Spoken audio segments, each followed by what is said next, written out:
यकीन मानिए कि जब मैं समाज सेवा करता था तो मेरे घर वाले भी मेरा विरोध करते हैं, लेकिन मुझे मदद करने वाले हाथ हजारों नहीं लाखों में हैं। दोस्तों सब्सक्राइब करें और इस बेल आइकन को दबाएं और पाएं वीडियो सबसे पहले। नमस्कार, मैं हूं राजीव रंजन और आप देख रहे हैं जनादेश न्यूज। समाज सेवा का जज्बा, डॉक्टरी का पेशा, मध्यम वर्गीय परिवार का बेटा, जिनकी हर सांस की धड़कन में बसता है समाज सेवा, वह नाम है डॉक्टर धर्मेंद्र कुमार। जी हाँ, वही डॉक्टर धर्मेंद्र कुमार जो विरायतन में संचालित अस्पताल में लंबे समय तक अपना सेवा दे चुके हैं। आज हमारे साथ मौजूद हैं प्रख्यात दंत चिकित्सक एवं जागरूकता अभियान के निदेशक डॉक्टर धर्मेंद्र कुमार, जिनकी हर सांस में धड़कता है समाज। वैसे तो इनकी पेशा डॉक्टरी का है। सामान्यतः डॉक्टरी का पेशा जनकल्याण से जुड़ा होता है, लेकिन कुछ लोग इधर समाज से दूर होते हैं और अपने परिवार तक ही सीमित रह जाते हैं और अपने परिवार को ही समाज मानकर अपना विकास करते हैं। लेकिन डॉक्टर धर्मेंद्र डॉक्टरी की पेशा से हटकर समाज सेवा का जज्बा पाले हुए हैं और शिक्षा, स्वास्थ्य, नशा मुक्ति और जनसेवा जैसे अन्य समाज सुधार की मुहिम चलाकर विरासत के सपनों को बरकरार रखना चाहते हैं। हमारे साथ मौजूद हैं डॉक्टर धर्मेंद्र कुमार और इनसे आज हम कुछ सवाल करेंगे समाज सेवा को लेकर। पहला सवाल डॉक्टरी से संबंधित होगा। सबसे पहले तो सर, आपका स्वागत है जनादेश न्यूज में। सवाल हमारा यह है कि आप भी एक डॉक्टर का सेवा ही होता है जनकल्याण का, लेकिन आज स्वास्थ्य सेवाएं जो है खासकर डॉक्टरों के लिए स्वास्थ्य सेवा केवल धनोपार्जन का साधन बनकर रह गया है। सर्वप्रथम जनादेश डिजिटल मीडिया को मैं धन्यवाद देता हूँ और बधाई भी देता हूँ, और आपका ये प्रश्न बहुत ही अच्छा है। मेरा ऐसा मानना है कि जब भी कोई व्यक्ति, कोई भी स्टूडेंट मेडिकल की तैयारी करने की उसके अंदर में इच्छा होती है, तो वो पहले ये मन में अपने बैठा ले कि मेडिकल लाइन जो है, चिकित्सा सेवा, चिकित्सा से जुड़ा हुआ कोई भी सेवा या चिकित्सा क्षेत्र में अगर आपको जाना है तो वो धनोपार्जन का क्षेत्र नहीं है। आपके अंदर अगर समाज सेवा का जज्बा है, किसी दूसरे को मदद करने का जज्बा है, तभी इस क्षेत्र में आएंगे। अन्यथा आपके लिए बहुत सारे क्षेत्र हैं, इंजीनियर बन सकते हैं, IAS, IPS, बहुत सारी चीज़ें, BPSC, UPSC की तैयारी कर सकते हैं।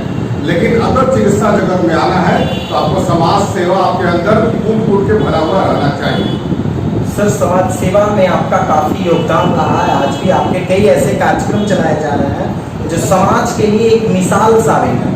तो ये जज्बा यानी समाज सेवा का जज्बा आप में कहाँ से और कैसे आए? क्योंकि मैं विरायतन जैन समाज का एक बहुत ही अच्छा उत्कृष्ट हॉस्पिटल है राजगीर में, और वहाँ जो भी साथी हैं और वहाँ बहुत पहले जो विरायतन के संस्थापक थे अमर मुनि जी महाराज, स्वर्गीय अमर मुनि जी महाराज, उनका भी मैंने जीवनी पढ़ा और वो काफ़ी ज़्यादा समाज सेवा से ही जुड़े हुए थे। उसी से उन्होंने उतनी बड़ी संस्था को स्थापित किया राजगीर में। फिर धीरे धीरे वो संस्था पूरे बिहार में, पूरे भारत में, पूरे विश्व में फैल गया। तो उससे प्रभावित होकर ही और नालंदा जिला में जो भी, न चूँकि मेरा समाज सेवा का जो शुरुआत हुआ वो नालंदा जिला में हुआ, वहाँ पे एक लोग जो भी मिले मुझे, वो काफ़ी ज़्यादा प्रोत्साहित किए। मेरे मन में कुछ विचार आया कि मुझे तम्बाकू उन्मूलन के लिए काम करना है, दहेज उत्पीड़न के जो मामले आ रहे थे उस समय, उसके लिए कुछ काम करना है। तो इसमें वहाँ के लोगों ने बढ़ चढ़कर मेरा साथ दिया। उन लोगों ने बताया कि नहीं, ये सब बहुत ही अच्छा है, इसको आप आगे बढ़ाइए, और वहीं से कारवा बढ़ता चला गया। और धीरे धीरे अनेक सामाजिक विषयों पे मैंने हजारों लाखों लोगों के साथ मिलकर काम किया। मैंने अकेले नहीं किया, उन लोगों का उसमें विशेष योगदान रहा।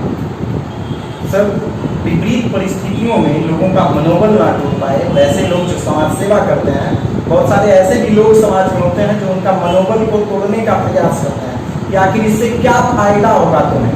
तो आप सर एक डॉक्टर हैं, डॉक्टरी का पेशा, हमने आपसे पहला ही सवाल किया कि धनोपार्जन के लिए यह स्वास्थ्य सेवाएं में लोग आते हैं, लेकिन मनोबल ना टूटे विपरीत परिस्थितियों में भी उनके लिए क्या संदेश देना चाहते हैं उन युवाओं के लिए जो समाज सेवा में अपना कदम बढ़ा रहे हैं? आपका ये प्रश्न बेहद जरूरी है। और बहुत सारे ऐसे भी हैं लोग समाज सेवी, अभी जैसे कोरोना काल में जो देखने को मिला कि काफ़ी कम एज के 17 साल 18 साल की उम्र के लोग कोरोना में, जबकि गाइडलाइन है कि एक दूसरे से संपर्क करने पे कोरोना आपको भी संक्रमित कर सकता है, लेकिन फिर भी वो अपने जान पर खेल कर कई गरीबों को जाकर मदद किए हैं युवा लोग। तो उन लोग कभी कभी टेंशन में भी आते हैं, उनको ऐसा लगता है कि मैं इतना ज़्यादा मेहनत कर रहा हूँ, लेकिन समाज फिर मुझे क्या देगा, मुझे प्रशासन क्या देगा। लेकिन ये आपको सोचने की ज़रूरत नहीं है। मेरा उम्र अभी करीब 42 साल होने जा रहा है और करीब 42 साल में मैं 17 साल समाज सेवा में दिया और मैंने ये देखा, आप यकीन मानिए कि जब मैं समाज सेवा करता था तो मेरे घर वाले भी मेरा विरोध करते हैं, अभी भी कर ही रहा हूँ समाज सेवा, लेकिन घर वाले एक एक घर के लोग कि नहीं आप इतना पैसा खर्च कर रहे हैं, क्यों कर रहे हैं, नहीं खर्च कीजिए, घर में ध्यान दीजिए। घर में बच्चों को टाइम नहीं दे पाता था, मिसेज को टाइम नहीं दे पाता था, उन लोगों का कहना था कि हम लोगों को टाइम दीजिए, बाहरी लोगों को टाइम देने की क्या जरूरत है। लेकिन नहीं, घर में भी टाइम देना है, बाहर में भी देना है। और जो भी आप अगर 1 रुपया खर्च करेंगे समाज सेवा में, आप ये तो यकीन मानिए, मेरा अपना देखा हुआ है कि आपको 100 रुपया मिलेगा। अगर एक व्यक्ति को मदद आप कीजिएगा तो कल हो सकता है कि तुरंत आपको फायदा ना मिले, हो सकता है कि तुरंत अगर किसी दिन आप भी अगर मुसीबत में रहेंगे तो आपको एक आदमी को मदद किए थे, लेकिन आपके मुसीबत में 100 आदमी आएंगे आपको मदद करने के लिए। इस तरह का ये पूरा प्रक्रिया समाज सेवा का निरंतर चलता रहता है।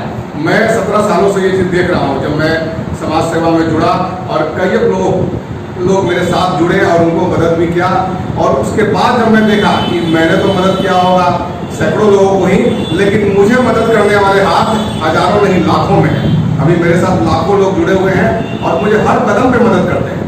मैं भी उनके लिए हमेशा खड़ा रहता हूँ, चाहे वो कोरोना का समय रहा हो, चाहे बाढ़ की भी विस्का रही है, पटना में भी बाढ़ आई थी और पूरे बिहार में भी बाढ़ आई हुई है, उसमें भी मैं बढ़ चढ़कर हिस्सा ले रहा हूँ। और मेरे साथ जो युवा लोग हैं, हम तो कम मदद करते हैं, वो लोग तो एकदम जान पर खेल कर अपनी जान के बिना परवाह किए मदद कर रहे हैं। सर, अभी कोरोना चल रहा है जो एक वैश्विक महामारी है, कोरोना काल में बचाव को लेकर आप लोगों से क्या अपील करना चाहेंगे और सरकार से क्या उम्मीदें हैं?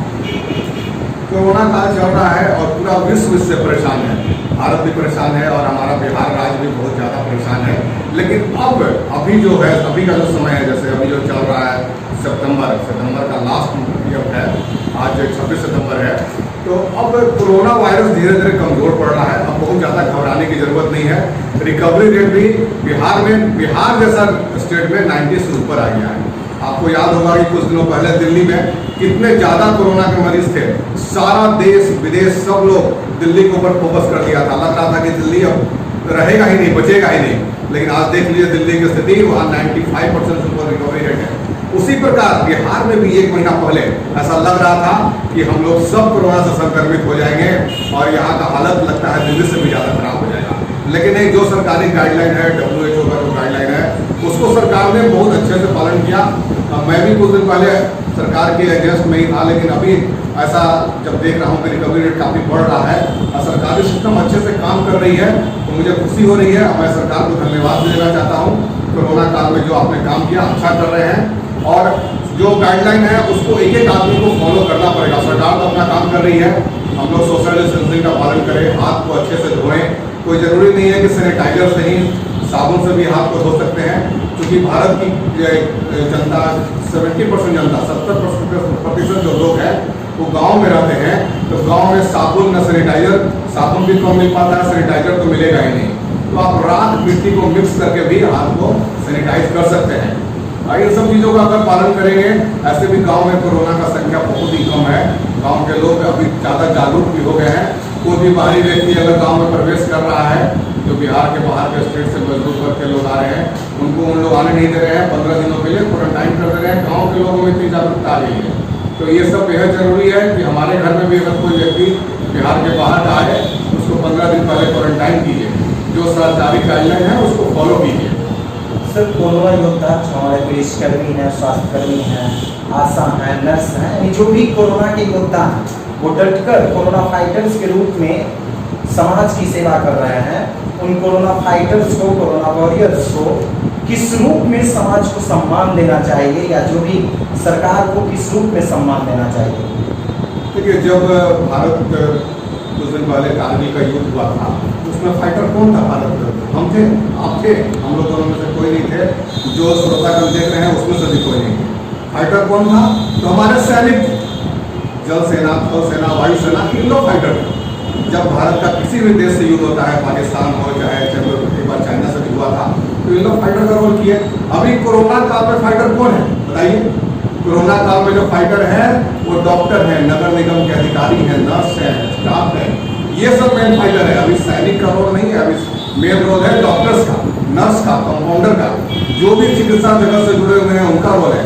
साथ में जो पुलिस प्रशासन है उनका भी विशेष रोल है। पुलिस रात दिन काम कर रही है, उनको डर नहीं लगता है कि हम कोरोना से संक्रमित हो जाएंगे। कितने पुलिस, यही बिहार पटना के ही बीएमपी में करीब सैकड़ों बीएमपी के जवान जो है ना कोरोना संक्रमित हो गए। उसके बाद भी उन लोगों ने जब कोरोना पॉजिटिव निगेटिव हुए तो वो प्लाज्मा डोनेट करने के लिए भी आगे, सबसे पहले बिहार में कोई आगे आया तो बीएमपी के जवान ये प्लाज्मा डोनेशन में आगे आया। तो इस तरह के जो भी लोग हैं, यही अभी रियल कोरोना योद्धा हैं।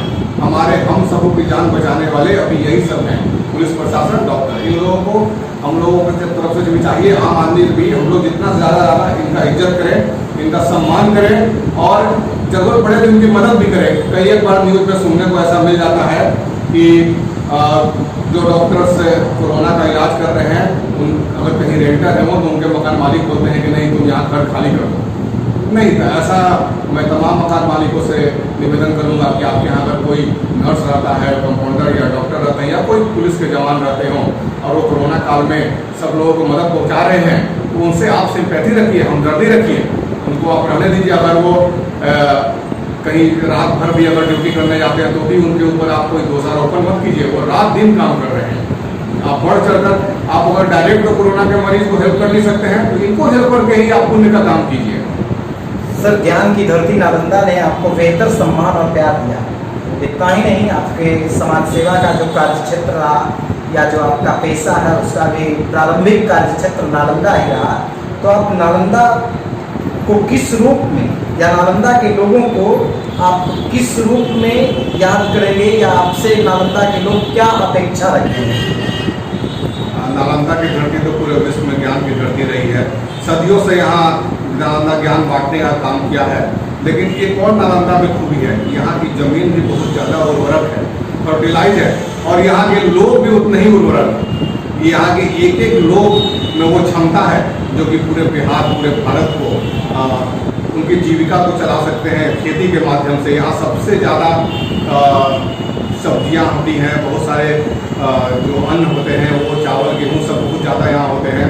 यहाँ के लोग बहुत ज़्यादा मजबूत हैं, बहुत ज़्यादा मेहनती हैं, और मैंने तो जो देखा है कि बहुत ज़्यादा मददगार है। मैं चूँकि पटना से गया था वहाँ राजगीर में, वहाँ ड्यूटी कर रहा था, उस दौरान भी मैंने देखा कि कितने ज़्यादा संघर्षशील लोग हैं और कितने ज़्यादा मददगार हैं। सर, नालंदा में ऐसा चर्चाएं हैं कि डॉक्टर धर्मेंद्र भी राजनीतिक गलियारों में अपना कदम रख सकते हैं, तो क्या अगर मौका मिलेगा तो राजनीति में आकर नालंदा के लोगों की सेवा कर सकते हैं? अक्सर बिहार, खास करके पूरे भारत में और बिहार में ऐसी ये धारणा है कि राजनीति जो है ना वो एक खराब चीज़ है, उसमें समाज सेवियों को नहीं आना चाहिए और जो भी पढ़े लिखे लोग हैं उनको नहीं आना चाहिए। तो नहीं, ये विचार जो है इसको आप लोग सब अपने मन से निकाल लीजिए। राजनीति में बहुत सारे लोग गलत भी हैं, बहुत सारे सही भी हैं, लेकिन बहुत ज़्यादा टैलेंटेड लोग जो भी डॉक्टर्स हैं या जो समाज सेवी है वो आने से हिचकिचाते हैं। तो नहीं, अगर राजनीति को सुधारना है, लोग बोलेंगे जरूर घर में बैठे बैठे कि राजनीति जो है ना सब निकम्मों लोगों का चीज़ है, खराब लोगों का चीज़ है। तो उसको सुधारने में आप भी लोगों जैसे लोग आएंगे तब ना सुधार आएगा। अगर राज्य को सुधारना है, आपके अंदर में कोई अगर इच्छा है तो वो सुधार करने के लिए आपको राजनीति में आना ही पड़ेगा। तो कभी वैसा हो भी सकता है, समाज सेवा करते करते अगर कोई मन किया तो राजनीति में आ भी सकते हैं, कोई बहुत बड़ी बात नहीं होगी। दोस्तों, ये थे हमारे साथ प्रख्यात दंत चिकित्सक डॉक्टर धर्मेंद्र, जिन्होंने यह भी स्पष्ट कर दिया कि अगर समाज सेवा करते हुए मौका मिला तो राजनीतिक गलियारों में भी यह अपना कदम रखकर जनता की सेवा करेंगे। हमने आपको उस प्रारंभ में ही बताया कि इनके द्वारा कई बेहतर समाज सेवा का कार्य किया गया। नशा मुक्ति अभियान से लेकर प्लास्टिक बैग की मुक्ति, तंबाकू छोड़ो आंदोलन की भी शुरुआत इनके द्वारा नालंदा में की गई। इतना ही नहीं, सबसे अहम बात यह है कि जो मुख्यमंत्री नीतीश कुमार के द्वारा मानव श्रृंखला का निर्माण कराया गया था शराबबंदी को लेकर, लेकिन इस मानव श्रृंखला के पूर्व में ही डॉक्टर धर्मेंद्र कुमार के द्वारा नालंदा में ही राजगीर से लेकर बिहार शरीफ तक लंबी मानव श्रृंखला का निर्माण कराया गया था प्लास्टिक उन्मूलन के लिए एवं नशा मुक्ति अभियान को लेकर। तो ये थे हमारे साथ डॉक्टर धर्मेंद्र कुमार, जिनकी हर सांस में समाज धड़कता है। लोग सोचते हैं ना कि तन समर्पित मन समर्पित, ठीक इसी प्रकार से डॉक्टर धर्मेंद्र भी सोचते हैं, तन समर्पित मन समर्पित और जीवन समर्पित, सोचता हूँ देश की धरती तुझे कुछ और भी दूं।